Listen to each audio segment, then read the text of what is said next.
Oye, qué bonito. El turno correspondiente para la banda. ¡Eso, bañito de recuerdo!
¿cómo se siente? Alegres. Aquí alegres, disfrutando por la familia Ataucusi Solano. Qué lindo, qué lindo. ¿Se sienten emocionados? Así es, así es. Qué bueno, qué bueno. Un saludo cordial para la familia Paredes. Paredes, Presente. familia Paredes, presente el día de hoy en el matrimonio. Hola, amiga. Buenas noches. Buenas noches. ¿De parte de quién eres? De Yo la... soy la cuñada de parte de el novio es mi cuñado, Ariel Ataucusi Solano. Quiero saludar a todos y decirles a toda la familia muchas gracias por habernos acompañado en este día a todos, de verdad. Sinceramente, de corazón les digo a todos gracias, familia Ataucusi, familia Solano, familia Chuquiauri, familia Quinto, y toda su familia desde mi cuñada, familia Arroyo. Muchas gracias, ¿verdad? Hay que seguir viéndonos hasta las últimas para perder la conciencia. Sí, sí, hasta las últimas. Gracias. ¿Qué tal? Buenas noches. ¿Qué tal? Saludos. Hola, ¿qué tal? Dentro de unos minutos ya está Cari La Luz en el escenario. Así Ahí que no. está Cari, la Dulce Villara ya se viene y al Gracias, agradeciendo a la familia Ataucusi, la familia están unidos acá siempre, ¿no? Así que no se distraigan, ¿no? Gracias. Vamos a pasar con el hermano del novio, Emilio Ataucusi. Unas palabritas. Ataucusi, siempre presente en todos los eventos. Agradecerles a todos ustedes, lo que están viendo en todas las redes sociales. Bienvenidos y a disfrutar la fiesta. Estamos acá con la promoción 2008, promoción Che Guevara. Y un placer encontrar con las promociones. Un saludo para todos y a seguir disfrutando la fiesta. A todos que están viendo en las redes sociales. Para mi hermano, para toda la familia. Y a seguir disfrutando la fiesta. Acodia, Chumpizara, nunca mueren. ¡Saludos! Gracias.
Aprendan de las mujeres que no somos acodadas.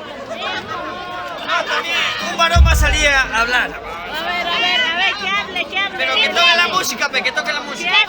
Que hable el sacolar. Corazoncito. ¡Chupa calzones! No me interesas. ¿Cuál es su nombre? Miriam. Familiar de la novia del novio. Del novio. Unas palabritas. ¿Qué palabritas?